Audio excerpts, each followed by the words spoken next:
વરસાદનું આગમન થતા ઠેર ઠેર પાકા માર્ગોનું ધોવાણ થયું છે, જ્યારે ખેતરોમાં પાણી ભરાઈ જતા ખેતી પાક નિષ્ફળ જવાની ખેડૂતો ભીતિ સેવી રહ્યા છે.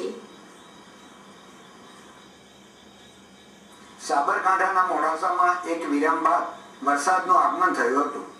તેમાં મોડાસા તથા આજુબાજુના લોકોને રાહત થઈ હતી. 2 દિવસથી ઉકળાટ વધ્યો હતો, પરંતુ વરસાદ પડતા ઠંડક પ્રસરી ગઈ હતી. વરસાદને પગલે શાળા કોલેજમાં જતા વિદ્યાર્થીઓ પલળી ગયા હતા. બીજી બાજુ ભારે વરસાદથી લોકોને પણ થંભી જવાની ફરજ પડી હતી. વરસાદને પગલે છેલ્લા કેટલાક દિવસોથી પાકા માર્ગોનું પણ ધોવાણ થયું છે.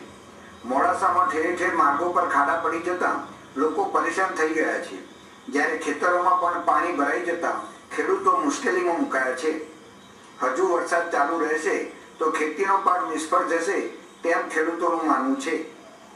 મોડાસાના ભરત કડિયા સાથે રસિક સોની, સિટી ન્યૂઝ, હિંમત.